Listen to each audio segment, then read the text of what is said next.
Doctor ortho Ayurvedic oil और capsule, अब दर्द भी घुटने टेकेगा। HRMS अपडेट के बिना नहीं होगी प्रिंसिपल तबादला प्रक्रिया। हरियाणा उच्च शिक्षा विभाग का कॉलेजों को निर्देश, 30 जुलाई तक सत्यापन पूरा करने के निर्देश।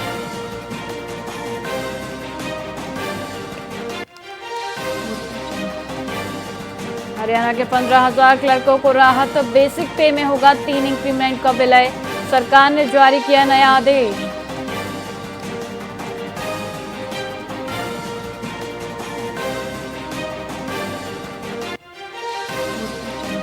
छात्रों के समर्थन में उतरे हरियाणवी कलाकार, पेपर लीक पर जवाबदेही तय करने की मांग। छात्रों के मुद्दे पर कलाकारों की एकजुटता।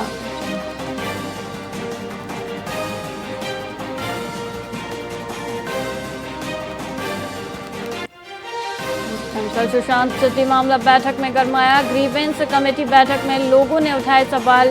प्रशासनिक कार्रवाई पर नागरिकों ने जताई नाराजगी।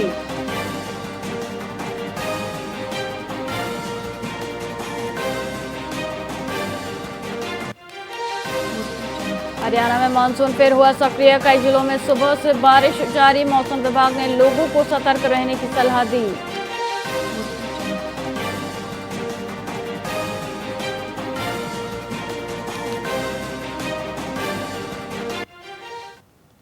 नमस्कार, आप देख रहे हैं VIP न्यूज और मैं हूं आपके साथ वैशाली श्रीवास्तव। आइए रुक करते हैं खबरों की ओर। भारतीय युवा कांग्रेस द्वारा गुरुग्राम में छात्र संवाद कार्यक्रम का सफल आयोजन किया गया। इस कार्यक्रम का मुख्य उद्देश्य शिक्षा क्रांति की शुरुआत करना और युवाओं की आवाज को बुलंद करना था। कार्यक्रम में हरियाणा के पूर्व प्रदेश अध्यक्ष अशोक तंवर और भारतीय युवा कांग्रेस की राष्ट्रीय महासचिव खुशबू शर्मा ने छात्रों से सीधे संवाद किया। उन्होंने शिक्षा व्यवस्था में सुधार, रोजगार के अवसर और युवाओं के भविष्य को सुरक्षित बनाने जैसे महत्वपूर्ण मुद्दों पर चर्चा की। वक्ताओं ने छात्रों को आगे आकर अपने अधिकारों के लिए लड़ने और बेहतर शिक्षा नीति के लिए सक्रिय भागीदारी निभाने के लिए प्रेरित किया। यह अभियान देश के छात्रों को मंच प्रदान करने और सकारात्मक बदलाव लाने का प्रयास है।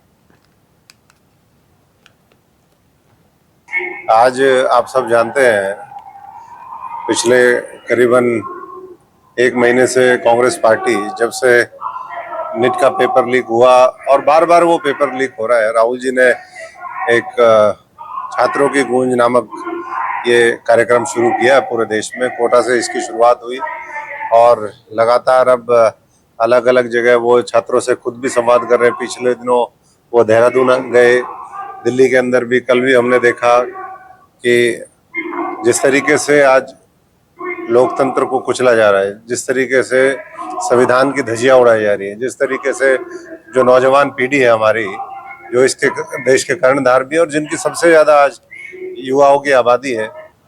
देखिए, ये कंसेप्ट तो आई थिंक आप सब में बहुत क्लियर है। जिस तरीके से काफी टाइम पहले और हर साल से पेपर लीक हो रहा है, उसके लिए हम लोग थ्रू आउट हमारे नेता आदरणीय राहुल गांधी जी ये कर रहे हैं और लोगों की लड़ाई लड़ रहे हैं। और अभी करेंटली परसों जिस तरीके से छात्रों को पीटा गया है और मतलब हमारे ऑफिस में भी वो आए बचने के लिए, तो ऑफिस के अंदर भी उन्होंने, पुलिस वालों ने एक रूम से उनको निकाल के वहां से ले गए। और जैसे कल राहुल जी के साथ हुआ है, जब वो छात्रों की लड़ाई लड़ रहे हैं तो रात भर उनको अरेस्ट करके रखा गया, हरासमेंट हुई है हमारे लीडर्स के साथ और सारे कार्यकर्ताओं के साथ।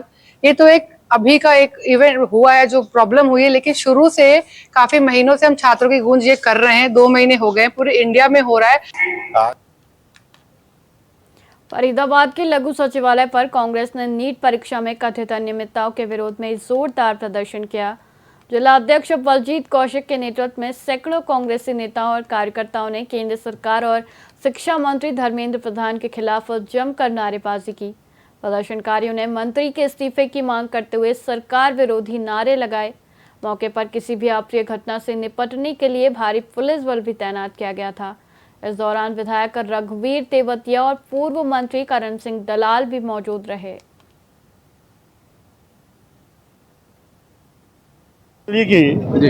कांग्रेस पार्टी पूरे देश की पार्टी है और उसने जो हमारे आदरणीय कांग्रेस पार्टी के राहुल जी हैं, उन्होंने पूरे देश में पहले कोटा में प्रोग्राम रखा, फिर देहरादून में रखा, आने वाले समय में हरियाणा में भी होगा, रोहतक में भी, बड़े बड़े शहरों में पूरे देश में उन्होंने प्रोग्राम रखे हुए हैं और एक ही मांग है सबसे पहली,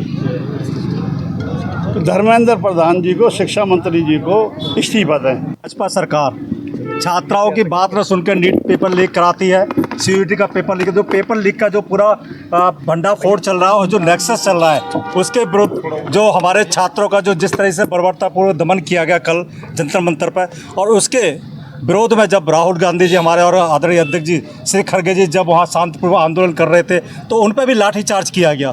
किस तरीके से विपक्ष के नेता को और कांग्रेस अध्यक्ष जो राज्यसभा में नेता है उनको भी जिस तरीके से सरकार ये कर रही है, तो आम आदमी की क्या हालत है। और करोड़ों युवाओं के भविष्य को बर्बाद करने वाली हम चाहते हैं कि धर्मेंद्र प्रधान का तुरंत इस्तीफा होना चाहिए। इसके साथ साथ अमित शाह को इसकी जिम्मेदारी लेनी चाहिए और अमित शाह को भी तुरंत इस्तीफा देना चाहिए और छात्रों पर जो केस है उनको वापस करना चाहिए। जैसे कि हमारे विपक्ष के नेता और कांग्रेस पार्टी के वरिष्ठ नेता राहुल गांधी जी ने पीएम हाउस पर कल धरना देने का जो कार्य किया, छात्रों की जो आवाज़ थी उसको भी बुलंद करने का काम किया। हमारी बहन बेटियों को, भाइयों को जिस तरीके से उनको पीटने का काम किया, चोट मारने का काम किया बदतरता से, ऐसी जब से देश आज़ाद हुआ है ऐसी सरकार कभी नहीं आई। ये जो दिल्ली जाने वाले थे कांग्रेसी नेता, ये हरियाणा और देश के अंदर सरकार नहीं लुटेरों का गिरोह है। जो भाजपा के नेता लुटेरों की तरह इस देश के साथ बर्ताव कर रहे हैं। ना राम मंदिर को इन्होंने छोड़ा है, किस तरीके से राम मंदिर के खजाने को इन्होंने लूटा है, और लाखों करोड़ों नौजवानों के भविष्य के साथ जो खिलवाड़ भाजपा की सरकार कर रही है, इस देश के नौजवानों को अनपढ़ बना करके और रोजगार के साधनों से वंचित करने का काम साजिश के तौर जो भाजपा कर रही है, देश के लोग इनकी इस घिनौनी हरकत को समझ चुके हैं। कांग्रेस फरीदाबाद में नीट पेपर लीक मामले को लेकर छात्रों का विरोध प्रदर्शन जारी है। इस विरोध प्रदर्शन में अब कांग्रेस के बड़े नेता भी शामिल हो गए हैं। राष्ट्रीय स्तर पर कांग्रेस नेताओं के आदेश के बाद देश भर के कांग्रेसी नेता छात्रों के समर्थन में प्रदर्शन की तैयारी कर रहे थे। हालांकि उन्हें प्रदर्शन स्थल पर पहुंचने से पहले ही पुलिस ने हिरासत में ले लिया। इस कार्रवाई को लेकर कांग्रेस नेताओं ने सरकार पर तानाशाही का आरोप लगाया है। उनका कहना है कि सरकार विपक्ष की आवाज़ को दबाने की कोशिश कर रही है, जो बिल्कुल बर्दाश्त नहीं किया जाएगा। यह बर्बरता और आवाज़ दबाने का कृत्य सरकार और प्रधानमंत्री नरेंद्र मोदी के लिए भारी पड़ेगा। कि ये विपक्ष को जो केंद्र की सरकार या हरियाणा सरकार विपक्ष को बिल्कुल दबाना क्या ख़त्म करना चाहती है, ऐसा कभी होता नहीं। किसी की आवाज़ को आप दबा नहीं सकते। अगर विपक्ष बोलता है, कभी तो कहते हैं कि विपक्ष नाम की कोई चीज़ नहीं है, अगर विपक्ष बोलता है तो उसको बोलने नहीं दिया जाता। ये कहाँ का इंसाफ है? अगर विपक्ष बोलेगा नहीं तो कमियां कैसे उजागर होंगी?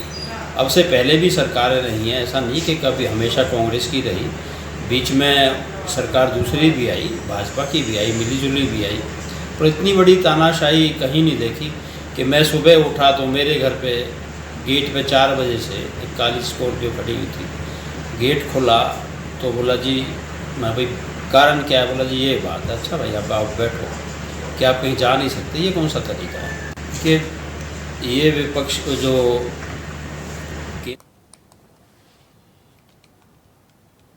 हरियाणा महिला विकास निगम की चेयरपर्सन सुनीता डांगी ने फरीदाबाद के सेक्टर 12 स्थित लघु सचिवालय में एक महत्वपूर्ण कार्यक्रम का आयोजन किया। इस कार्यक्रम के दौरान उन्होंने 30 महिला लाभार्थियों को स्वरोजगार शुरू करने के लिए वित्तीय सहायता के रूप में चेक वितरित किए। इस अवसर पर फरीदाबाद के मेयर प्रवीण बत्रा जोशी, भाजपा के कई पदाधिकारी और अन्य गणमान्य व्यक्ति उपस्थित रहे। सुनीता डांगी ने महिलाओं को निगम की विभिन्न योजनाओं की विस्तृत जानकारी देते हुए आत्मनिर्भर बनने के लिए प्रेरित किया। साथ ही सरकारी योजनाओं का अधिक से अधिक लाभ उठाने का आग्रह किया।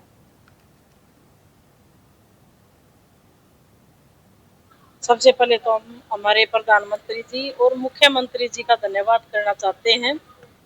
वो महिलाओं का विकास के लिए आए दिन बहुत सी जो योजनाएं निकाल रहे हैं, और महिलाओं का विकास होता है तो हरियाणा का विकास होगा, और विकसित हरियाणा और विकसित भारत में महिलाओं का बड़ा योगदान देखिए, आज महिलाओं ने लोन के लिए अप्लाई कर रखा था, तो यहाँ पर हमने 30 महिलाओं को चेक वितरित किए हैं और बहुत सी ऐसी महिलाएं आज वहाँ पर थी जो सम्मानित हुई है आपके जिले में, जिन्होंने अच्छा काम किया है। उनको 1 लाख रुपए से सम्मानित हुई महिलाएं भी यहाँ पर बैठी थी। और आपके फरीदाबाद जिले को मैं बधाई देना चाहती हूँ कि यहाँ पर महिलाओं को आज सबसे ज्यादा 30 चेक हमने यहाँ पर वितरित किए। साहिब सिंह सैनी जी का आभार व्यक्त करती हूँ। इसी कार्यक्रम के तहत हमारे आज फरीदाबाद में हमारी बड़ी बहन सुनीता डांगी जी, जो कि इस निगम की चेयरपर्सन है, उनका फरीदाबाद आगमन पर स्वागत करती हूँ। और मेन ये कि बहनों के उत्थान के लिए जो इन्होंने योजनाएं बनाई माननीय प्रधानमंत्री जी ने, उनका मैं दिल से आभार व्यक्त करती हूँ कि जैसे उन्होंने हमारे हरियाणा पानीपत से बेटी पढ़ाओ बेटी बचाओ का जो घोष किया था, आपने खुद देखा होगा कि रेशो में क्या डिफरेंस आया है कि लोगों को अवेयर करना, और इसी योजना के तहत जो आज बहनों को अवेयर किया गया। फिलहाल खबरों में इतना ही, मुझे दीजिए इजाजत। देखते रहिए VIP न्यूज़। नमस्कार।